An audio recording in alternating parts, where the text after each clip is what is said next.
रामपुर नाम का एक बहुत बड़ा गांव था। इस गांव की एक अजीब कहानी थी। गांव के बीच से एक चौड़ी सड़क गुजरती थी जो गांव को दो हिस्सों में बांटती थी। दाहिनी ओर बड़े बड़े पक्के मकान, आलीशान हवेलियां और ऊंची चारदीवारी वाले घर थे जहां गांव के सबसे अमीर लोग रहते थे। वहीं बाईं ओर कच्ची झोपड़ियां और तंग गलियां और मिट्टी के घर थे जहां मजदूर और छोटे किसान रहते थे। अमीर हिस्से के सबसे रसूखदार व्यक्ति थे लाला जगत नारायण। लाला जी के पास इतना धन था कि वे पूरे गांव को खरीद सकते थे।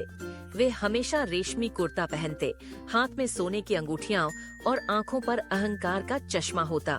दूसरी ओर गरीब बस्ती में रहता था रामू। रामू एक कुम्हार था।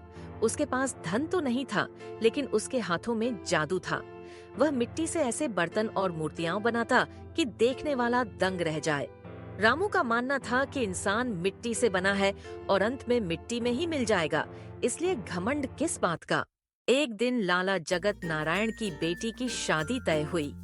लाला जी चाहते थे कि शादी इतनी भव्य हो कि 7 गांवों में वैसी चर्चा न हुई हो।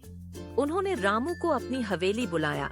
जब रामू फटा हुआ कुर्ता पहनकर लाला जी की आलीशान हवेली में पहुंचा, तो दरवानों ने उसे रोक दिया। रुको, लाला जी ऊपर से चिल्लाए, इसे अंदर आने दो, आज काम है इससे। रामू ने अंदर जाकर प्रणाम किया। लाला जी ने अकड़ते हुए कहा, देख रामू, मेरी बेटी की शादी है। मुझे 500 ऐसे कलश चाहिए जिन पर असली चांदी की नक्काशी हो और वे एक जैसे दिखने चाहिए। बता, कितना पैसा लेगा?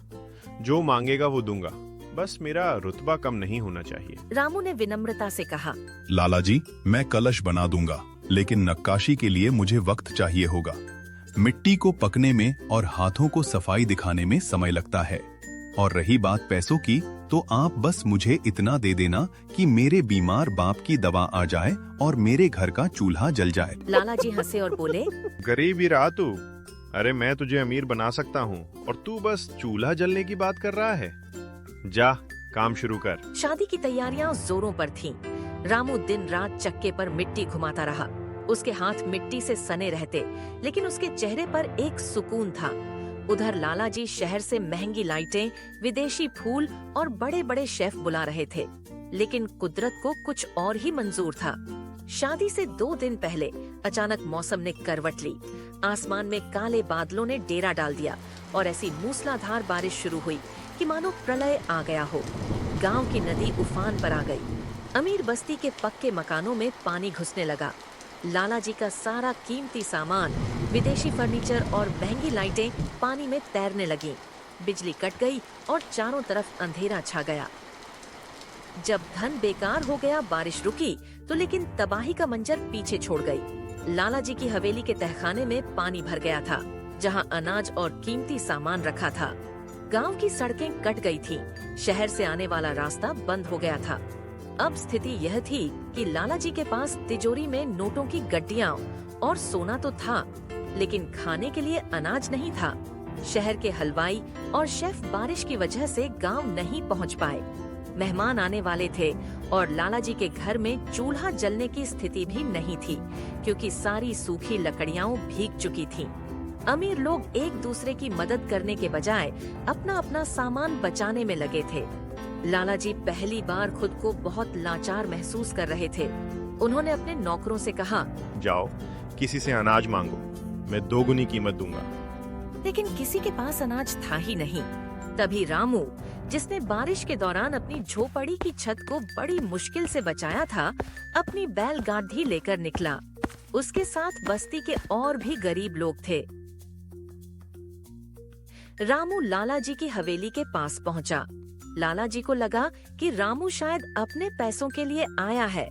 उन्होंने कहा, रामू, अभी पैसे नहीं है मेरे पास, सब भीग गया है। रामू ने मुस्कुराकर कहा, लाला जी, मैं पैसे लेने नहीं, खाना देने आया हूँ। रामू और उसके साथियों ने मिलकर सूखी लकड़ियां, जो उन्होंने प्लास्टिक से ढंक कर बचाई थीं, और मिट्टी के बड़े बर्तनों में भरा हुआ अनाज, दाल और गुड़ लाला जी को दिया।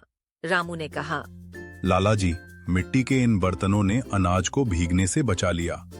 हमारी झोपड़ियां भले ही कच्ची थीं, लेकिन हमने मुसीबत के लिए पुराने अनाज को मिट्टी के नीचे दबाकर रखा था। अगले 2 दिन तक रामू और गरीब बस्ती के लोगों ने पूरी शादी की जिम्मेदारी संभाली। लाला जी की बेटी की शादी धूमधाम से हुई, लेकिन शहर के पकवानों से नहीं, बल्कि गांव के देसी खाने और रामू के बनाए मिट्टी के कलशों की सादगी से। जब विदाई का समय आया, लाला जी ने रामू को एकांत में बुलाया। उनकी आंखों में अब वो पुराना घमंड नहीं था। उन्होंने अपनी सोने की चैन उतारकर रामू को देनी चाहिए। रामू ने हाथ जोड़कर कहा, नहीं लाला जी, ये चैन मेरे किसी काम की नहीं। अगर आप देना ही चाहते हैं तो इस गांव के बीच की वो जो दीवार और बड़ी सड़क है उसे दिल से हटा दीजिए। मुसीबत आती है तो ये नहीं पूछती कि घर पक्का है या कच्चा। लाला जी की आंखों में आंसू आ गए। उन्हें समझ आ गया कि अमीरी वह नहीं जो बैंक में जमा हो, बल्कि अमीरी वह है जो जरूरत के समय काम आए।